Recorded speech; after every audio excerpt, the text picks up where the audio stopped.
자, 여러분 혹시 칵테일 파티 효과라는 말을 들어보신 적이 있습니까? 뭐 칵테일 파티 같으면 뭐 아주 간단하게 이렇게 잔을 들고 사람들이 왔다 갔다 다니면서 이렇게 서로 토크하고 대화하고 그런 아주 가벼운 파티를 말하죠. 그런데 이제 그런 파티장에 가면 주변이 아무리 시끄러워도 내가 이렇게 대화하는 사람과 대화가 잘 들리는 것처럼 주변이 혼란해도 내가 관심 있는 정보, 내 이름은 신기하게도 귀에 쏙 들어오는 그런 현상, 바로 그것을 칵테일 파티 효과라 그렇게 말합니다. 그러니까 이렇게 많은 사람이 있어서 내가 원하는 정보가 들려오면 거기에 귀가 그 소리가 들려오고, 또 누가 많은 곳에서 내 이름을 부르면 귀에 쏙 들어온 현상들, 그걸 칵테일 파티 효과라고 이야기합니다. 이건 뭐 어려운 말로 하면 선택적 지각 혹은 또 선택적 주의라 그렇게 부르기도 합니다. 자, 오늘 우리들의 삶의 그 현장들을 보면 마치 소란스러운 칵테일 파티장 같다라고 하는 거예요. 여기저기 웅성웅성거리는 그런 대화하고 웅성거리는 소리들이 들려오지요. 세상은 우리에게 말을 합니다. 여러 가지 소리를 우리에게 들려오게 한다라는 거죠. 야, 지금은 스펙을 쌓아야 될 때야. 너 여기서 지금 뒤처지면 너 끝이야. 자, 이 직업이 매우 유망하다고 하더라. 야, 너 지금 이렇게 네가 있을 때가 아니야. 남들처럼 그렇게 살지 않으면 너 도태된다.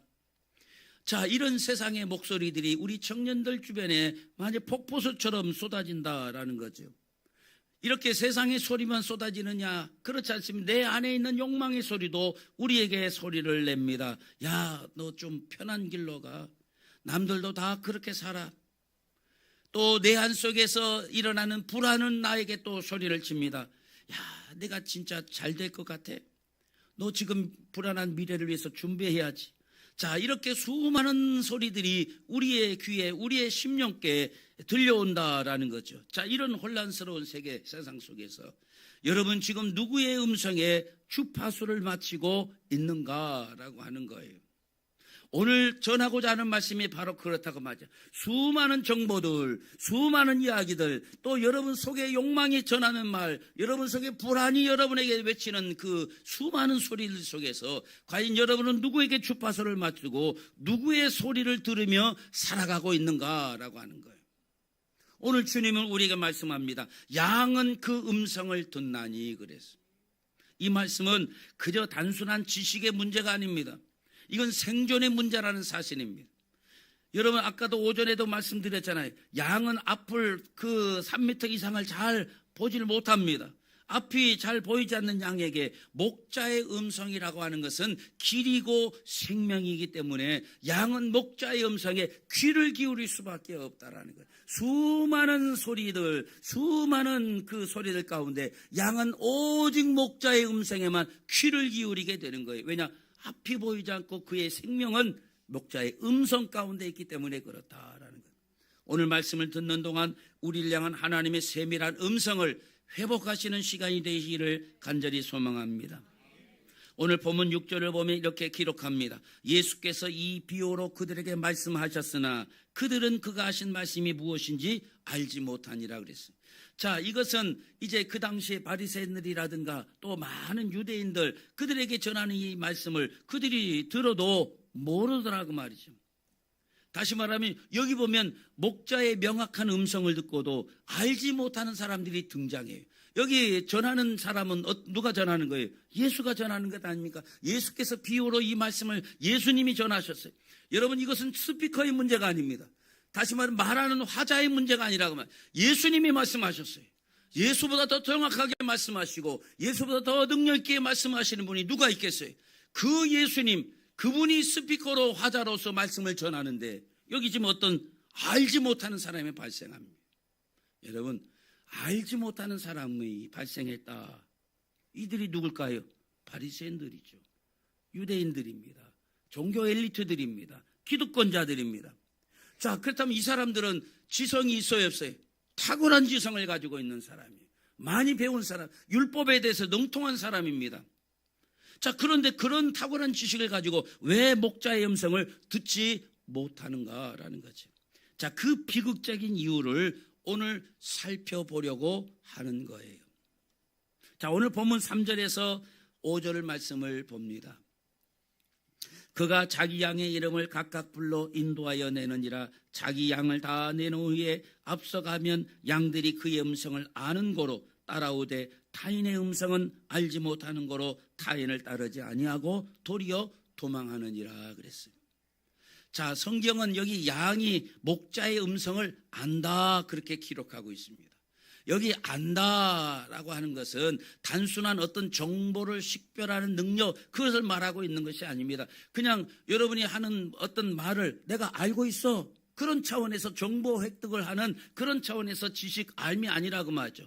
이것은 깊은 인간적인 인격적인 관계를 목자와 맺었다라는 거예요. 여러분, 주님은 우리를 어떻게 말씀하시냐, 지난 시간에도 말씀드렸듯이 뭉뚱그려 가지고 그렇게 우리를 집단으로 부르지 아니합니다. 자, 여기 여자들아, 광명교회 여자들아, 이런 식으로 뭉뚱그려 부르지 않는다고 말이죠. 우리의 각 사람 한 사람 한 사람이 이름을 부르신다고 지난주에 말씀을 드렸잖아요.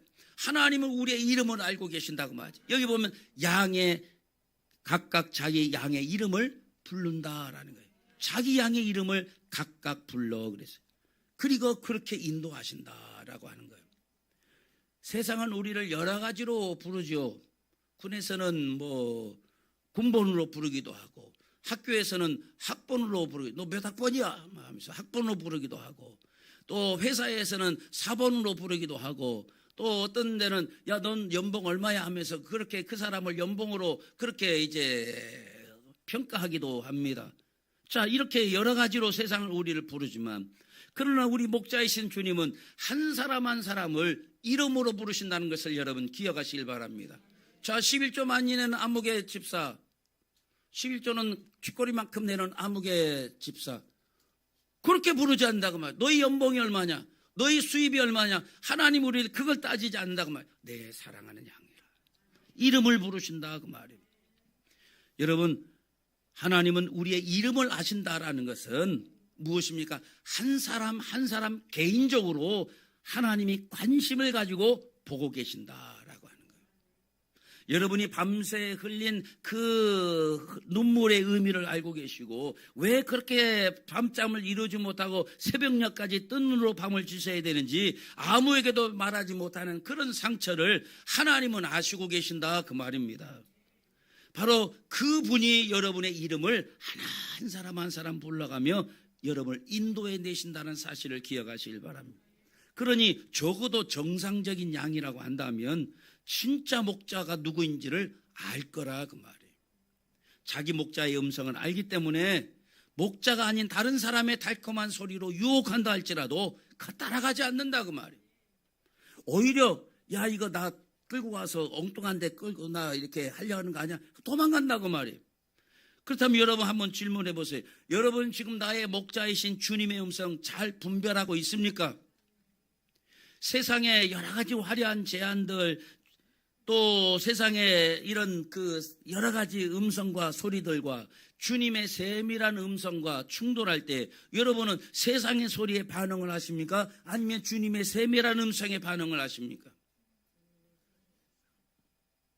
그래야 되지요.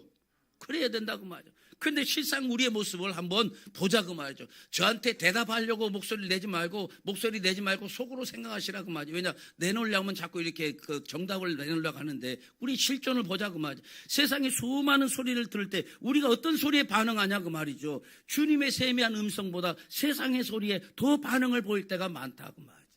여러분, 우리 청년들에게 이 세상에 들려오는 소리가 무엇입니까? 너 지금 네가 놀 때야 스펙 쌓아야지. 그런 거 아닙니까? 지금 빨리 연애해서 이 색시를 잡아야 너 나중에 목회할 때도 장가 갈 수 있다. 이런 소리들. 여러 가지 소리들 들려온다고 말이죠. 그럴 때에 주님의 세미한 음성에 귀를 기울 것이냐, 세상의 소리, 내 안에 욕망으로부터 나오는 소리들, 불안으로부터 나오는 소리, 이 소리를 들을 것인가라는 거죠. 어디에 반응을 보이느냐. 여러분, 진짜 양은 목자의 음성에 반응을 보입니다. 왜 그럴까요? 그 이유는 간단해요. 양은 오직 목자만이 나를 끝까지 책임져 줄 뿐이라는 사실을 알기 때문에 그렇다고 말해요.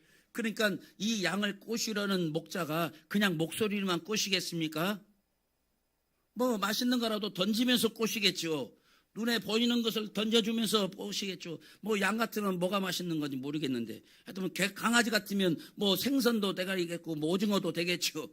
그 양에게 던져주면서 이리 와라 이리 와라 하면 양이 따라가죠. 미련한 양은 그거 따라가다가 그냥 불린콩 같은 거 그거 뭐 이게 던져주면 그거 따라 먹다가 죽음으로 나가는 거라고 말이죠. 그러나 양이 나를 지켜줄 분이 나의 이 목자밖에 없다는 사실을 그 관계 속에서 깨달은 양은 절대로 누가 맛있는 것 던져주면서 이리 오라고 해도 목자 아닌 사람의 소리에 귀를 기울이지 아니한다라는 거예요. 진짜 양은 목자의 음성에만 반응을 보여요. 그건 왜냐? 그 목자만이 나의 모든 삶을 책임져 줄 것이라는, 그것은 배워서 하는 것이 아니라 관계 속에서 하는 거예요. 그래서 목자는 나의 음성을, 양은 목자의 음성을 안다라고 할 때 그 아는 게 배워서 하는 것이 아니라 체험해서 하는. 그래서 구약에 안다는 야다라고 그랬잖아요. 체험적으로 아는 거예요. 그 관계에서 부부가 배워서 하는 거예요. 이 남자가 그 시어머니한테 당신 우리 남편의 성격 좀 알려주세요. 어떻고 저쩌고. 어릴 때 잘할 때 어떤 이렇게 그 배워가지고 남편의 성격을 합니까? 살아보고 관계를 맺어보니까 이놈이 참 고약한 놈이구나. 거짓말도 쓸쓸하고 그래 알기도 하고, 또 어떨 때 보니까 그런 줄 알았더니 다 마음이 따뜻하고 깊고 참으로 나를 생각할 줄 알고 나를 존중해 줄 알고, 그 관계 속에서 그 소리를 들으며 그와 관계를 맺어간다고 말이죠.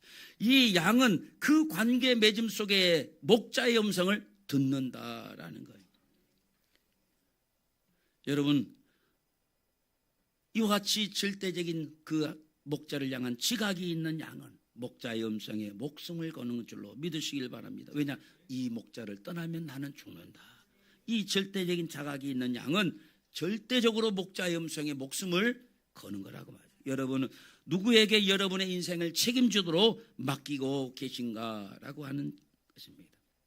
자, 주님께서 이렇게 귀한 비유를 들려주셨는데도 불구하고 6절은 아주 비극적인 반응을 아까 기록한다고 말씀을 드렸잖아요. 여기 보면 예수께서 이 비유로 그들에게 말씀하셨으나 그들은 그가 하신 말씀이 무엇인지 알지 못하니라. 여기 아까 그들이 누구라고 말씀드렸어요? 우리가 9장에서 살펴봤잖아요. 우리가 지난 시간에 9장에서 보았듯이 바리새인들, 서기관들, 소위 그 당대 최고의 이 종교 엘리트들, 바로 그걸 말하는 거예요. 여기 말하는 그들은 쉽게 말하면 하나님의 말씀 성경에 대해서는 박사다 그 말이죠. 그런데 왜 메시아가 눈앞에 와서 직접 말씀하시는데도 불구하고 깨닫지 못했을까요? 요한복음 9장 39절에서 우리가 지난 시간에 봤던 요한복음 9장 39절에 주님이 힌트를 주십니다. 내가 심판하러 세상에 왔으니 보지 못하는 자들은 보게 하고 보는 자들은 맹인이 되게 하려 함이라 그랬어요. 이 말씀을 듣고 바리새인들이 화가 났어요. 아니 그러면 우리가 맹인이라는 소리냐? 그 말이죠. 보는 자들은 맹인이 되게 할 것이다. 보지 못하는 자는 보게 하고 보는 자들은 맹인 되게 할 것이라니까, 이거 아까 우리가 지난 시간에 맹인을 고쳤잖아요.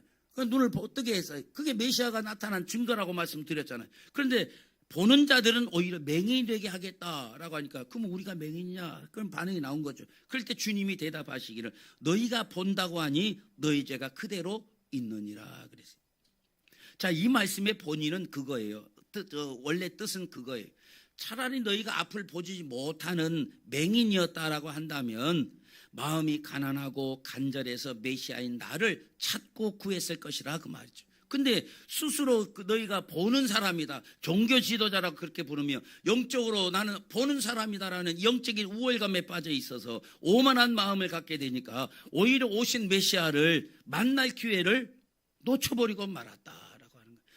이 차라리 앞을 보지 못하는 맹인은 그 앞을 보지 못하기 때문에 오히려 가난하고 간절한 마음에 메시아를 찾고 부르짖지만, 오히려 눈을 보는 사람은 눈앞에 나타난 메시아를 오히려 내가 저 사람보다 우월하다는 생각 때문에 영접하지 못하고 오만한 마음에 메시아를 만날 기회를 놓친다 그 말이죠. 여기 말한 그들, 여기 종교 엘리트들, 그들은 탁월한 두뇌를 가졌죠. 똑똑합니다. 그런데 오히려 그들은 목자의 음성을 듣지 못했어요. 왜 그랬을까요? 자기는 양이 아니라고 생각했어요. 나는 목자 없어도 살 수 있는 존재라고 생각했어요. 나는 이미 충분히 하나님에 대해서 알고 있어 라고 생각하고 있어요. 자, 그런 심령의 부요함이 오히려 그들을 영적 소경으로 만들었다라고 하는 거예요. 여러분, 이게 예수님 당시에 2000년 전에 바리새인들만의 이야기일까요?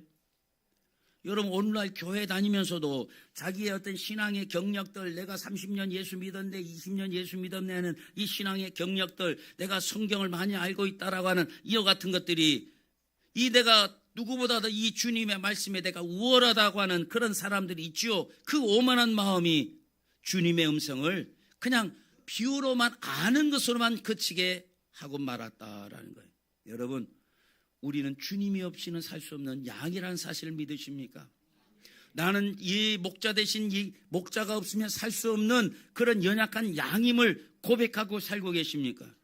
아니면 주님이 없어도 충분히 나는 똑똑하게 살 수 있다고 생각하는 나는 지성인입니까?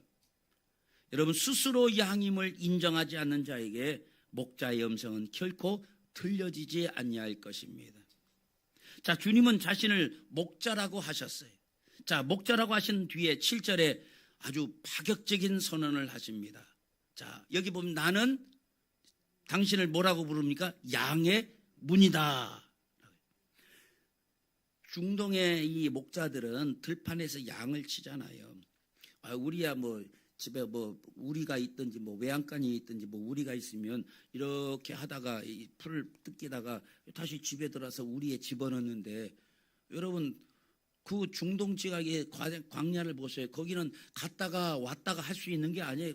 여러분 베두인족 같은 경우 나가면 그냥 텐트 치고 그 주변에서 풀 있는 곳에서 먹이고 거기에 몇 날 며칠 있는 거예요. 그리고 또 없으면 풀 찾아서 또 가는 거예요. 그게 베두인족의 유목민들이라고 말하죠. 그렇게 양을 치는 거예요. 그렇다면 이 양을 어떻게 보호하겠어요? 돌 같은 걸로 이렇게 돌담을 이렇게 쌓는 거예요. 쌓아가지고 그 안에 양을 몰아넣고, 그 입구는 이 목자가 누워있어 그 입구를 좁게 만들고 그 입구에 본인이 눕는 거예요. 그러니까 양이 나가거나 늑대가 들어오면 이 목자를 통과해야만 돼요. 그러니까 이 늑대가 이 돌담 안에 있는 양을 잡아먹으려면 반드시 목자를 죽이거나 목자를 통과해야만이 이 양의 우리에 들어갈 수가 있는 거라 그 말이에요. 그러니까 이 우리에는 따로 문이 없기 때문에 그 좁은 입구에 목자가 누워 잠을 자 스스로 문 역할을 하는 거예요. 그러니까 양이 나가려도 목자를 건드려야 되니까 목자가 일어나고, 늑대가 들어오려도 이 목자를 죽이든지 물어 죽이든지 아니면 싸워야 되니까 목자가 일어나야 되는 그 문 역할인 거예요. 그러니까 목자 자신이 뭐다? 문이 된다 그 말이에요. 그러니까 밤사이에 도둑이라든가 맹수가 이 양에게 가려면 누구를 통과해야 돼요? 입구에 누워있는 목자를 밟고 가거나 아니면 목자를 죽여야만 가능한 일이다 그 말이죠. 그러니까 양의 문이라고 하는 이 선언은 내가 생명을 걸고 너희를 지킨다라는 의미가 있는 거예요. 이건 목숨을 건 약속임을 믿으시길 바랍니다. 내가 양의 문이다라는 문을 우리가 생각하면 그냥 열어줬다 닫았다 이렇게 생각하면 안 된다고 말이죠. 목자가 양의 문이라는 내가 생명 걸고 내가 너희를 지킨다라는 그런 의미가 있는 거라 그 말입니다. 여러분 구절을 보십시오. 내가 문이니 누구든지 나로 말미암아 들어가면 구원을 받고 또는 들어가며 나오며 꼴을 얻으리라 그랬어요. 여러분 우리의 인생의 수많은 우리는 문 앞에 서 있는 것을 믿으시길 바랍니다. 여러분 우리 청년들은 취업의 문을 통과해야죠. 성공의 문도 통과해야죠. 결혼의 문도 통과해야죠. 그죠? 그래야만 영혼의 꼴을 우리가 얻을 수 있다고 말하죠. 여러분 우리의 인생은 수많은 문들을 통과해야만 됩니다. 자, 그런데 우리는 어떤 문을 통과해야만 진정으로 영혼의 꼴을 얻을 수가 있느냐? 사도행전 4장 12절은 천하 사람 중에 구원 얻을 만한 다른 이름을 우리에게 주신 일이 없다 그랬습니다. 예수 그리스도를 통과해야만, 예수 그리스도 우리의 문을 통과해야만 우리에게 진정한 영혼의 꼴을 얻고 구원 얻을 놀라운 은혜를 얻을 수 있다라고 하는 거예요. 그러니까 여러분 우리 청년들 해야 될 취업의 문, 학업의 문 다 통과해야 되지만 제일 중요한 예수 그리스도의 문을 통과하지 않으면 여러분의 인생은 아무리 잘해도 성공한 인생이라 말할 수 없다 그 말이에요. 오늘날 많은 이들이 심지어 교회 안에서도 예수님이 내 인생의 유일한 문이라는 사실을 거부하는 사람들이 얼마나 많은지 모릅니다. 야, 난 예수 문을 통과하지 않아도 다른 문 가지고도 얼마든지 행복할 수 있어 라고 생각하는 사람들이 있다고 말이죠. 이런 속삭이는 세상의 음성에 귀를 내주는 사람들이 있다고 말이죠. 그러나 여러분 기억하세요. 목자의 몸을 통과하지 않는 양은 반드시 맹수의 밥이 된다는 사실을 기억하시길 바랍니다. 오직 주님이라는 이 문 안에 거할 때에 비로소 우리는 온전한 평화를 누리게 될 줄로 믿습니다. 자, 주님은 이제 우리의 시선을 더 넓은 곳으로 인도합니다. 여기 본문 16절입니다. 또 이 우리의 들지 아니한 다른 양들이 내게 있어 내가 인도하여야 할 터이니 그들도 내 음성을 듣고 한 무리가 되어 한 목자에게 있으리라. 여기 다른 양들은 누굴까요? 뭐 오늘 우리의 그 표현으로 말하면 우리와 함께 예배 드리지 않는 사람들, 교회 밖에 있는 사람들, 예수를 부정하고 저주하는 사람들, 또 세상의 쾌락에 빠져서 목자를 잊어버린 사람들, 이들이 바로 다 다른 양들이죠. 그런데 중요한 것은 주님은 그 다른 양도 포기하지 않는다는 거예요. 주님은 그들을 위해 15절에 보면 목숨을 버린다라고 말씀하고 계세요. 여러분, 참된 그리스도인이라고 하는 것이 무엇입니까? 여러분, 참된 그리스도인이 나와 마음이 맞는 사람들, 나와 수준이 비슷한 사람들, 이 사람들만을 다 울타리 안에 모아놓고 그 울타리 안에 그냥 자기와 수준이 비슷한 사람과 어울려 그렇게 안주하는 사람들, 그게 그리스도인입니까? 그렇지 않다고 말이에요. 여러분, 참된 그리스도인은 그 울타리를 초월해야 돼요. 말이 통하지 않고 감정이 섞이지 않는 다른 양들을 향해서 내 생명을 나누는 사람들이 그리스도인이라 그 말이에요. 여러분, 초대교회의 그리스도인이라고 불렸던 사람들은 그 안에만 존재하는 사람이 아니라 그 안에 예수 그리스도의 영이 있어서 그 뜨거운 예수 그리스도의 열정을 가지고 세상을 향하여 달려나갔던 사람들이 그들이 바로 그리스도인이었던 것을 기억하시길 바랍니다. 그러니까 참된 그리스도인들은 나와 비슷하게 말 맞고 생각 맞고 뭐 이렇게 취미가 맞아서 우리끼리 울타리에 있는 사람들만을 교제하는 것이 아니라 말도 안 통하고 생각도 안 통하고 정치적인 노선도 다르고 그렇다 할지라도 다른 양떼를 향하여 내 생명을 나눌 수 있는 사람, 그게 진정한 그리스도임을 믿으시기를 바랍니다. 여기서 생명을 나눈다는 게 뭘까요? 뭐 꼭 순교하라 그런 말이 아니죠. 생명을 나눈다는 것은 여러분에게 있어서 생명처럼 귀한 것들이 많잖아요. 여러분, 뭐 우리 그 수험생들 또 우리 청년들 금쪽 같은 시간들 아닙니까? 공부도 해야 되고 여러 가지도 해야 될 정말 시간들, 그 금쪽 같은 시간들, 또 여러분 피땀 흘린 물질들, 여러분 그런 것들을 어떻게 나눌 수 있어야 된다고 말이죠. 또 우리 안에 있는 끝까지 참아주는 사랑들, 자존심, 이거 내놓기가 쉽지 않아요. 여러분, 어떤 사람 자존심 내려놓는 것이 생명, 죽는 것보다 아주 힘들어하는 사람이 있어요. 자존심까지 한번 꺾고 내가 미안하다, 우리 같이 가자, 그걸 죽기보다 못하는 사람들이 있다고 말이에요. 그 생명과도 같은 거 아닙니까? 그런데 주님은 우리를 위해서 생명을 내놨다고 말이죠. 우리도 그걸 내놓을 수 있어야죠. 여러분, 기껏해 아무짝에도 쓸모없는 돈 몇 푼 하나님 앞에 내놓는 것으로 굉장히 큰 거 내놓는 것처럼 어깨에 힘주지 말라고 말입니다. 돈 몇 병 하나님 앞에 내놓고 그거 굉장히 뭔가 큰 거 내놓은 것처럼 어깨에 힘주지 말고 생명을 내놓으라고 말이에요. 생명 같은 시간들, 여러분의 생명 같은 피땀들, 용납할 수 없는 그 자존심들, 그거를 여러분 다른 양을 내려놓을 수 있어야 된다고 말이죠. 그게 주님이 내놓는 생명을 내놓는 사랑이라 그 말이에요. 여러분, 주님은 우리를 끝까지 참아줬지 않습니까? 주님을 위해 자존심도 다 내주셨어요. 주님은 우리에게 아주 추상적인 사랑만 주시지 않았다고 말입니다. 십자가 위에서 구체적으로 우리를 위하여 피와 몸을 다 버리신 줄로 믿으시길 바랍니다. 예수님께서 그 고통스러운 십자가를 그렇게 기꺼이 지실 수 있었던 이유가 17절에 나와요. 거기에 보면 내가 내 목숨을 버리는 것은 그것을 내가 다시 얻기 위함이니 이로 말미암아 아버지께서 나를 사랑하시느니라. 여러분, 예수님에게는 확신이 있었어요. 하나님 아버지가 나를 사랑하신다라고 하는 확신, 그 사랑이 내가 지금 이 목숨을 버리더라도 다시 얻게 하실 것이라는 이 확신, 여러분이 확신을 가지고 있습니까? 내가 주님을 위하여 내 생명과 같은 자존심 내려놓고, 내 주님을 위해 내 생명 같은 피땀 같은 시간을 내려놓고 물질을 내려놓을 때 주님은 그것을 다시 얻게 하실 사랑의 주님이라는 사실을 믿으십니까? 그게 믿어지면 내놓을 수 있는 거예요. 그게 믿어지면 생명도 내놓고 시간도 내놓고 물질도 내놓을 수 있는 거예요. 주님은 그렇게 하셨다는 거예요. 내가 목숨을 버릴 수 있었던 것은 내가 그것을 다시 얻기 위함이다.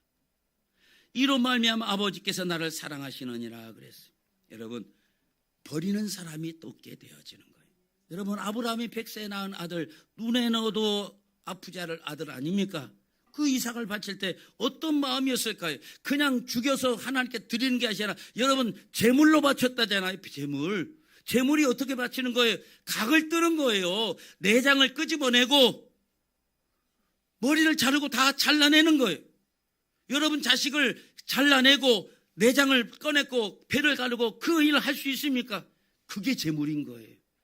아브라함은 이삭을 그렇게 제물로 드리려고 했다, 그 말이에요. 이거는 내 목숨 버리는 것보다 더 힘든 일이었습니다. 그런데 그는 하나님을 신뢰함으로 순종하죠. 그게 성숙한 신앙이라고 말이죠. 여러분, 우리도 마찬가지입니다. 주님이 나를 사랑하신다라는 확신만 있으면, 그 아브라함은 그래서 이 하나님 앞에 제물을 드린 이 아들 다시 하나님의 능력으로 다시 돌려줄 것을, 부활을 믿었던 것을 기억하실 바랍니다. 하나님이 나를 사랑하신다면 내가 하나님을 위해서 드리면 하나님 다시 살리실 것이라는 그 믿음, 그게 하나님에 대한 사랑을 근거로 나타나는 그 확신인 것을 믿으시길 바랍니다. 주님이 나를 사랑하신다는 확신이 있으면, 주님이 내 인생 가지고 농락하지 않는 분이라는 사실을 확신한다면, 주님이 나 가지고 노는 하나님이 아니라는 사실을 안다면, 하나님이 우리 청년들의 삶을 가지고 지금 힘들게 하고 그렇게 가지고 놀다가 내팽개치는 장난감처럼 그렇게 여기시는 하나님이 아니라는 사실을 우리가 믿는다고 한다면, 우리가 세상을 향하여 우리의 시간과 자존심 기꺼이 버릴 수 있는 것 아니겠습니까? 여러분은 예수님이 여러분의 선한 목자라는 사실이 여러분 믿어지십니까? 그분이 여러분의 인생의 유일한 문이라는 사실이 믿어지십니까? 그렇다면 여러분은 영의 눈이 떠진 사람들이에요. 세상 사람들은 예수를 따라다니는 우리를 보면서 여기 20절 말씀처럼 그 당시에 그 유대인들이 그 뭐라고 표현합니까? 야, 미쳤다, 혹은 또 귀신 들렸다. 이 20절 맞추면 아마 그렇게 예수를 따라다니는 우리를 향해 그렇게 말할지도 모르겠어요. 여러분이 살면서 예수 때문에 미쳤다, 귀신 들렸다, 그런 소리 들려보신 분? 이 정도는 들어야 진짜 예수 믿는 사람이에요. 안 믿는 사람 봐도 뭐 저나 우리나 똑같고, 이러면 안 되는 거예요. 야, 저는 진짜 예수한테 미친년이네. 이 정도는 들어야 돼. 야, 저놈 진짜 저 예수 귀신 든 놈이네. 이 정도는 들어야 진짜 예수 믿는 사람이라는 증거가 되는 것을 기억하실 바. 여기 보면 20절에 미쳤다, 귀신 들렸다. 예수를 따르는 사람이 이런 표현을 우리가 들을 수도 있다고 말. 당시 예루살렘의 아주 세련된 엘리트들도 예수님을 그렇게 비하했잖아요. 그런데 아무리 그들이 잘 입고 멋지게 잘 살아도 목자를 보지 못하는 한낱 그들은 뭐다? 맹인에 불과했다라는 거예요. 오늘 이 시간 우리에는 매우 중요한 확인을 해야 될 줄로 믿습니다. 나는 지금 주님의 양이 맞는가? 나는 주님이었으면 살 수 없는 그런 연약한 존재임을 고백하고 있는가? 나는 지금 타인의 음성이 아닌 지금 주님의 목자의 음성을 듣고 나아가고 있는가? 여러분의 들려오는 수많은 소리, 그 소리 가운데 내가 이 목자의 소리만 골라 듣도록 내 귀가 주님의 음성에 집중되어 있는가? 라고 하는 사실을 확인해야 될 줄로 믿습니다. 주님은 여러분의 이름을 다 아세요. 사람은 이름을 잘 까먹을 때도 있어요. 저도 이제 올해 딱 6자가 들어가니까 세상에 우리 집사님 이름이 갑자기 생각이 안 나요. 집사님 이름 뭐지? 김춘미 집사님. 이걸 까먹어. 야, 그럴 때 있죠. 사람은 그 이름을 까먹을 때가 있어요. 근데 주님은 한 번도 그러지 않아요. 우리의 이름을 다 기억하시는 줄로 믿습니다. 성경이 그걸 한 사람 한 사람 이름을 각각의 이름을 불러주시는 줄 믿으시길 바랍니다. 여러분, 오늘 우리는 그 주님의 사랑, 그 사랑은 이미 우리에게 드러내 보여주셨잖아요. 목숨을 버리셨어요. 그 사랑의 확신을 붙들고 이 한 주간 세상의 소리들에 흔들리지 마시길 바랍니다. 목자의 음성만 따라가시고 그 예수의 문 안에서 참된 꼴을 얻고 그 예수님 안에서 참된 안식을 얻게 되시기를 바랍니다. 울타리 밖에 다른 그래서 양들에게도 이 생명을 나누는 복된 성도들이 다 되시기를 주님의 이름으로 간절히 축원을 드립니다.